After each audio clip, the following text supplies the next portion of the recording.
L'année 1980 révèle un visage nouveau aux États-Unis. Ronald Reagan remporte les élections et promet une nouvelle ère d'optimisme à l'Amérique.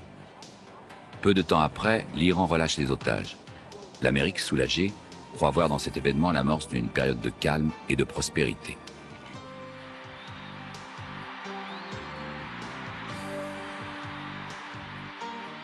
Mais quelques semaines plus tard, on tire sur le président.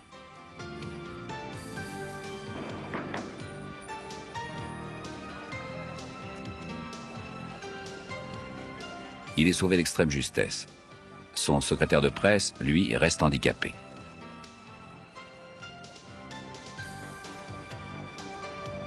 L'agresseur, John Hinckley, déclare avoir voulu venger le meurtre d'une autre personnalité mondiale,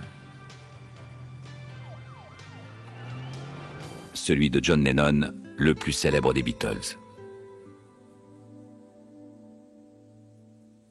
En effet, le 8 décembre 1980, est assassiné celui que des générations entières considèrent comme le plus grand musicien qui ait jamais existé. Très vite, une foule en larmes s'assemble devant l'immeuble Dakota de la 72e rue à New York, à une heure fort avancée. La nouvelle de l'assassinat de John Lennon s'est vite répandue. Transporté d'urgence à l'hôpital Roosevelt, le musicien est quasiment mort avant d'y arriver. Son agresseur, Mark Chapman, est conduit au commissariat du 20e district, où un porte-parole de la police annonce: Cette personne, Mark Chapman, se tenait derrière John Lennon. Il l'a appelé par son nom alors que celui-ci arrivait à la hauteur du portail.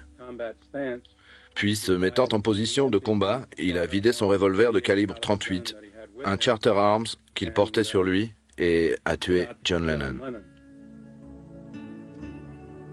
Partout dans le monde, on pleure le célèbre artiste qui vient de trouver la mort dans des conditions absurdes.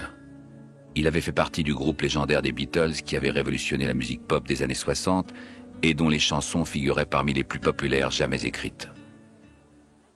John Winston Lennon, dont la mort plonge dans la stupeur une génération entière, était né à Liverpool, en Angleterre, le 9 octobre 1940, en plein bombardement aérien de la Grande-Bretagne par la Luftwaffe.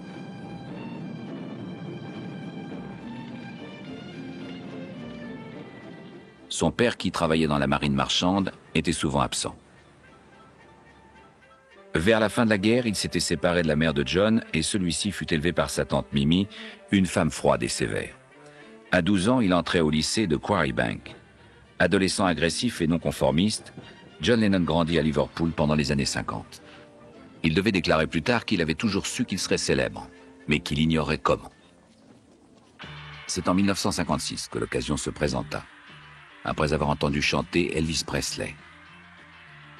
Lennon fit de la musique rock sa passion. Il apprit à jouer de la guitare et de l'harmonica et en mars 1957, il formait son premier groupe, les Quarrymen.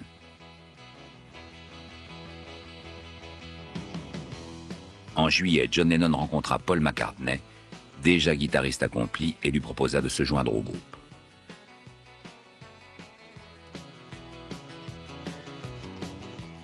Peu de temps après, George Harrison, un ami de Paul, se joignait à John Lennon et à Paul McCartney.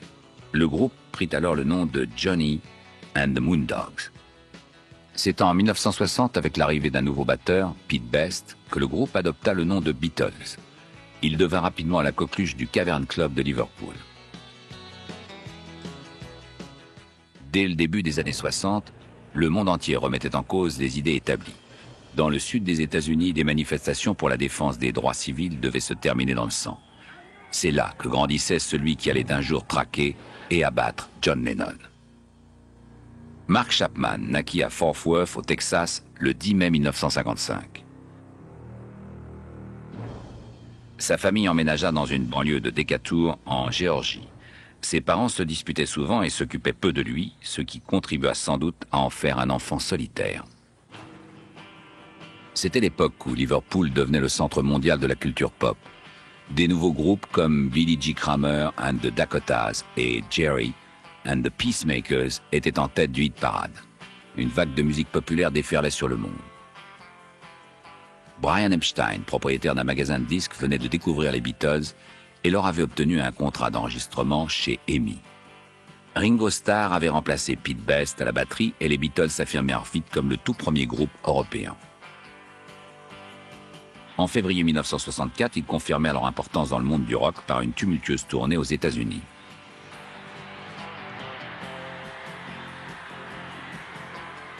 La Beatlemania était désormais un phénomène international, avec une succession de tubes comme Please, Please Me, She Loves Me, Love Me Do et I Want to Hold Your Hand. Le succès de John Lennon et de Paul McCartney les consacrait comme les plus grands compositeurs dans le monde. Dès leur retour des États-Unis, les Beatles étaient incontestablement devenus le groupe numéro 1 mondial. À la fin de l'année 1964, les 4 premiers 33 tours des Beatles étaient directement passés numéro 1 au hit parade. Leur premier film, A Hard Day's Night, accrut encore leur popularité. Peu de temps après la première, il était projeté dans 500 salles de cinéma à travers tous les États-Unis. Mais de nombreux fans n'appréciaient guère que John Lennon se soit marié secrètement 2 ans plus tôt avec Cynthia Powell, une camarade d'études des Beaux-Arts. Ils avaient eu un enfant, Julian. John Lennon, de son côté, commençait à ressentir une certaine insatisfaction sur le plan artistique. Pourtant, quand le groupe reçut en juin 1965 la médaille de l'ordre de l'Empire britannique qui couronnait sa réussite, tout semblait aller pour le mieux. Les Beatles étaient alors les leaders fermement établis de ce que l'on appelait le Swinging London.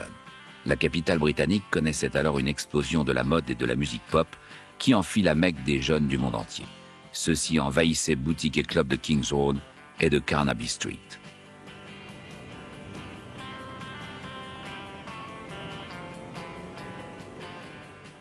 Cependant, John Lennon supportait de moins en moins bien la vie que l'obligeait à mener son statut d'idole.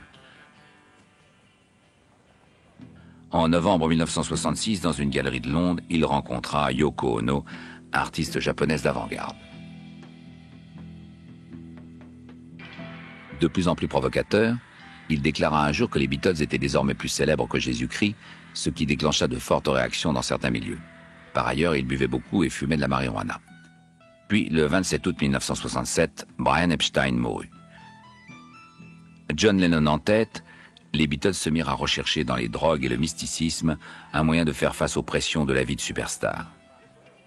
John Lennon devait bientôt devenir un symbole de la culture hippie qui déferla sur la jeunesse occidentale. Mark Chapman appartenait à cette jeunesse. Par ailleurs, les tensions familiales l'amenaient à se retrancher davantage dans un monde imaginaire. Au collège, son isolement devint plus profond encore et il acquit une réputation de dur. En février 1968, les Beatles se rendirent dans la ville sainte de Rishikesh, au pied de l'Himalaya, pour méditer avec l'aide du yogi Maharishi Maheshi.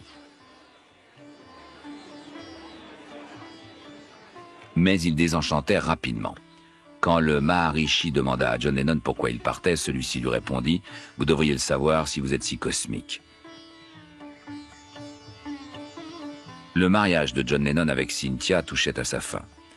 Peu après leur retour d'Inde, il commença à vivre avec Yoko Ono.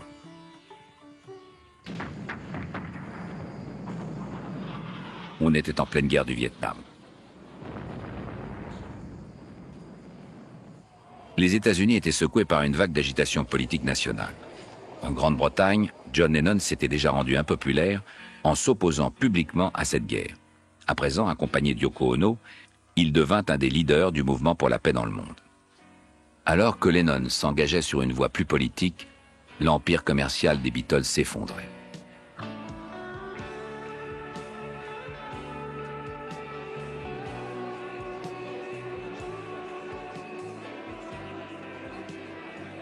Le producteur des Rolling Stones, Alan Klein, appelé en renfort pour tenter de remonter les finances de la société, découvrit qu'elle était au bord de la faillite. Par ailleurs, les tensions à l'intérieur du groupe, notamment entre Lennon et McCartney, devenaient insupportables. Le 30 janvier 1969, les Beatles firent leur dernière apparition ensemble. Un concert improvisé donné sur le toit de l'immeuble Apple à Savile Row.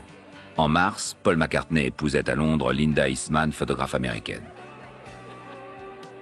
Une semaine plus tard, John Lennon et Yoko Ono se mariaient à Gibraltar. Pendant leur lune de miel, le couple organisa son premier bed-in pour la paix. De nombreux autres devaient suivre, avec toujours pour toile de fond un fervent activisme politique. Lennon écrivait désormais de grandes chansons pacifistes comme « Give Peace a Chance » et reniait ouvertement le groupe auquel il avait appartenu. En mettant le nom Beatles sur un produit, on est sûr qu'il va se vendre, mais quand on commence à raisonner comme ça, il y a quelque chose qui ne va pas. C'est là qu'on se pose la question, mais qu'est-ce qu'on vend? Le mouvement pour la paix et la culture hippie s'allièrent dans un gigantesque mouvement de la jeunesse. Ce fut Woodstock. Les Beatles finirent par se séparer en avril 1970. John Lennon et Yoko Ono obtinrent des visas provisoires pour vivre aux États-Unis. Ils poursuivirent là-bas leurs revendications politiques.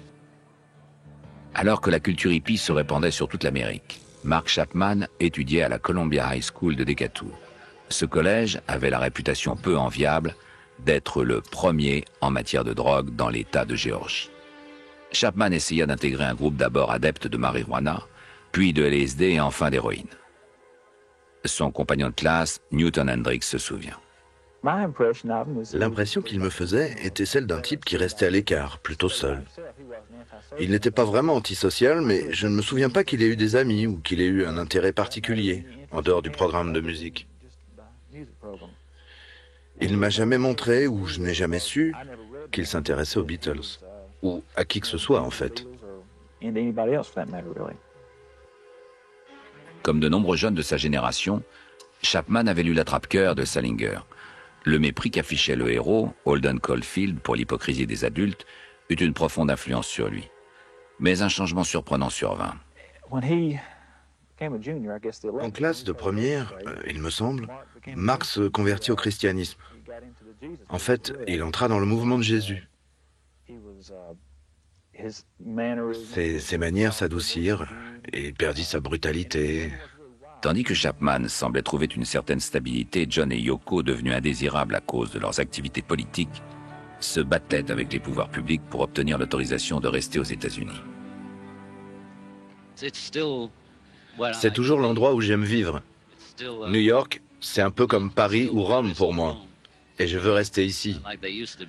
Je veux pouvoir y séjourner comme en France ou en Angleterre. Je veux pouvoir voyager partout où j'ai envie d'aller sans me faire embêter, à moins d'aller en Hongrie ou à un pays comme ça, ou en Tchécoslovaquie. Bref, dans un pays où je m'y attendrai. John Lennon, qui vivait alors dans un appartement donnant sur Central Park à New York, était souvent déprimé et sous l'effet d'une drogue quelconque. Vers la fin de 1973, le couple se sépara. John Lennon avait une liaison avec May Pang, leur secrétaire. Il partit pour la Californie pour vivre ce qu'il surnomma le week-end perdu. 18 mois qu'il passa à faire la fête, à se droguer et à boire. De son côté, Chapman avait terminé le collège, mais avec des notes insuffisantes pour entrer directement à l'université. Il put cependant travailler dans des camps d'été du YMCA, l'association des jeunes chrétiens. Il fut très apprécié car il savait communiquer avec les enfants et les motiver. En 1975, on l'envoya dans un camp au Liban. Mais la guerre civile éclata et il dut quitter le pays presque immédiatement. Il rentra aux États-Unis pour aider à accueillir et à installer des réfugiés vietnamiens dans un camp du YMCA à Fort Chaffee en Arkansas.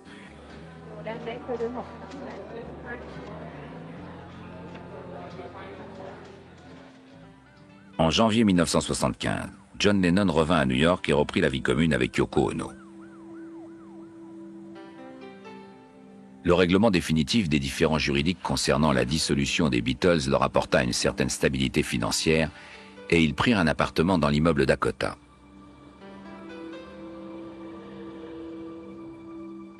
Le 9 octobre 1975, Yoko donnait naissance à un garçon, Sean. John Lennon vécut alors quasiment en reclus, s'occupant de leur fils, tandis que Yoko faisait fructifier leurs affaires. Une compilation de chansons de John Lennon sortit fin octobre. C'était son premier album depuis presque 5 ans. En juillet 1976, il obtenait une carte de résident permanent aux États-Unis. Inspiré par son travail avec la YMCA, Mark Chapman s'était inscrit à l'université pour tenter d'obtenir une qualification qui lui permettrait d'avoir un poste à temps complet. Mais il abandonna avant la fin du premier semestre. Il venait d'échouer dans le seul domaine qui semblait lui convenir et cette expérience raviva son sentiment d'inadaptation et sa dépression.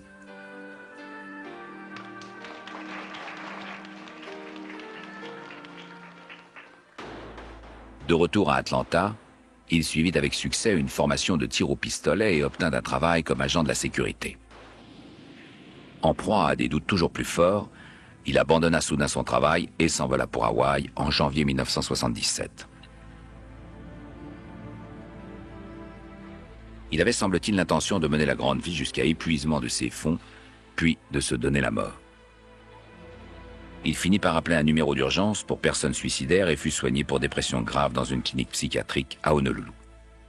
À sa sortie, il obtint un travail à la clinique comme homme à tout faire et en août 1978, il commença à vivre avec Gloria Abbey, l'agent de voyage américaine d'origine japonaise qui s'était chargée d'organiser pour lui un voyage autour du monde. En juin 1979, le couple se maria et emménagea dans cet appartement. Chapman prit un emploi comportant plus de responsabilités à la clinique, mais ce fut au-delà de ses forces. Il fit une nouvelle dépression et s'endetta fortement.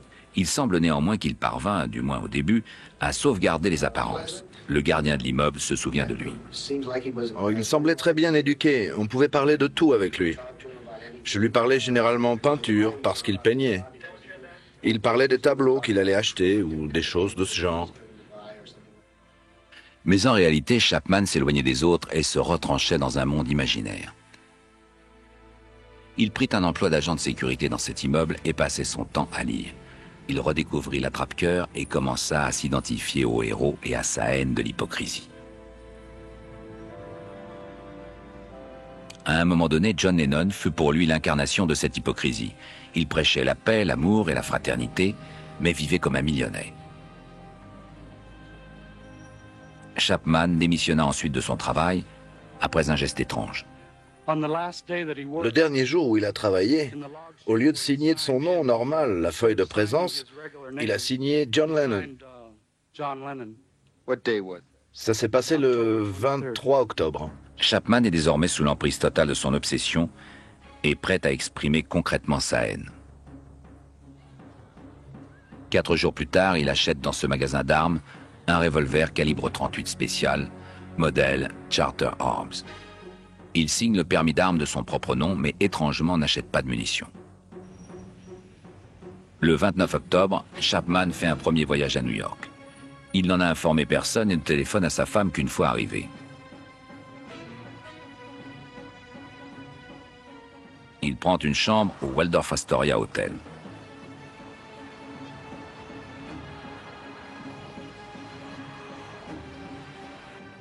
En fait, il passe la plus grande partie de son temps à attendre devant l'immeuble Dakota et à se renseigner sur les allées et venues de John Lennon. De nombreuses célébrités vivent dans cet immeuble et il y a constamment des fans devant le bâtiment. On ne trouve donc rien d'inhabituel à ce jeune homme qui guette la superstar de rock.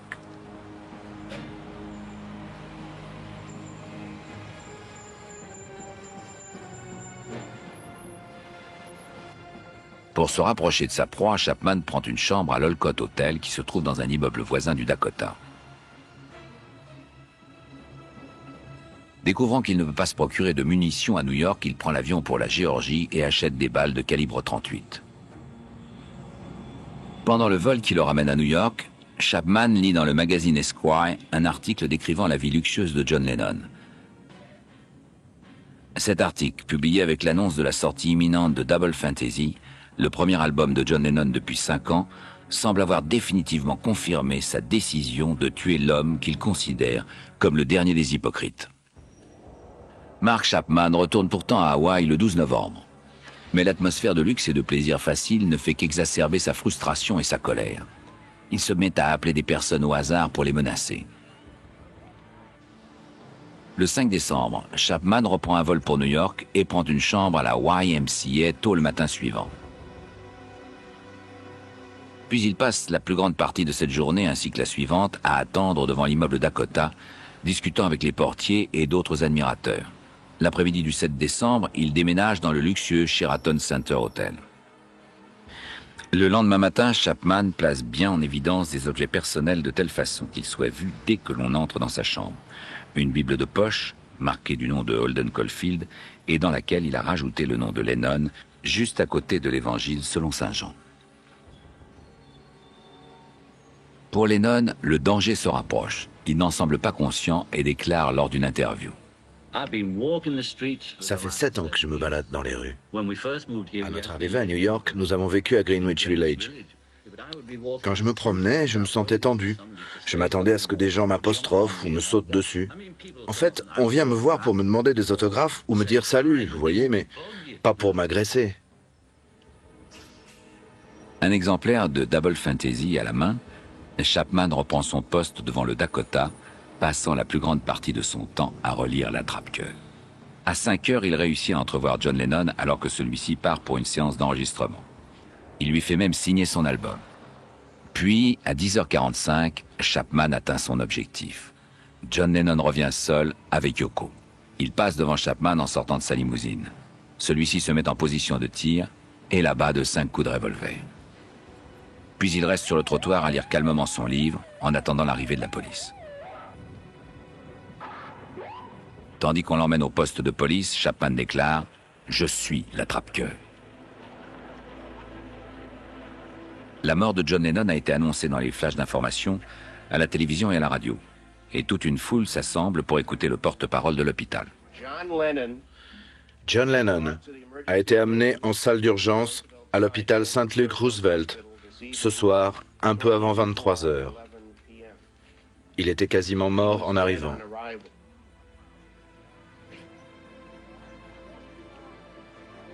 De nombreux admirateurs en larmes refusent de croire à la mort de leur idole. Il n'est pas mort, c'est pas possible. Mais le docteur vient de l'annoncer. Oui, mais je m'en fiche. Ils disent ça pour nous faire partir. Il n'est pas mort, John Lennon ne peut pas être mort. C'est pourtant bien la vérité. Le 22 juin, Mark Chapman est jugé à New York et fait immédiatement à nouveau sensation. Ignorant le conseil de ses avocats, il choque la foule qui se presse dans la salle de tribunal en plaidant coupable d'homicide involontaire. Il est persuadé que le 8 juin, Dieu lui a commandé de plaider coupable et il n'y avait pas à revenir dessus. On ignore sous quelle forme ce commandement lui aurait été donné, ce n'est pas très clair. Oh, je doute fort qu'il change de position et c'est pourquoi j'ai demandé qu'il y ait un nouvel examen portant sur la question de la compétence du tribunal. Ce nouvel examen n'aboutit à rien et ni les plaignants ni la défense n'eurent l'occasion de débattre de l'état mental de Chapman.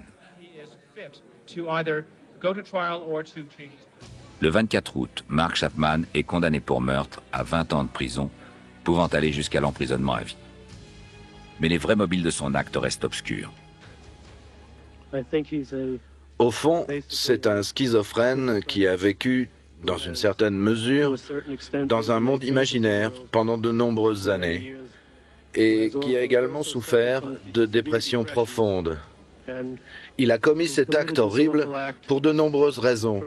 Une des principales, dont il n'avait probablement pas conscience, était de tenter de faire face à ses sentiments dépressifs et suicidaires. Aujourd'hui encore, on ignore les motifs précis de Chapman. De nombreux psychologues voient en lui un homme furieux d'avoir raté sa vie. Déraciné et frustré, il aurait conçu une haine irrépressible pour un homme qui était devenu un idéal pour de nombreuses personnes de sa génération. En tuant John Lennon, Mark Chapman s'assurait une célébrité éternelle. En 1985, une partie de Central Park, face à l'immeuble Dakota, a été réaménagée grâce à un don que fit Yoko Ono d'$1 million. Cette partie fut rebaptisée Strawberry Fields. Ce jardin est la réalisation de notre rêve commun à tous. C'est notre manière de transformer une chanson triste en quelque chose de plus beau. J'espère que la naissance de ce jardin sera le commencement d'un siècle de paix et qu'il apportera la joie à nos descendants pendant de nombreux siècles à venir.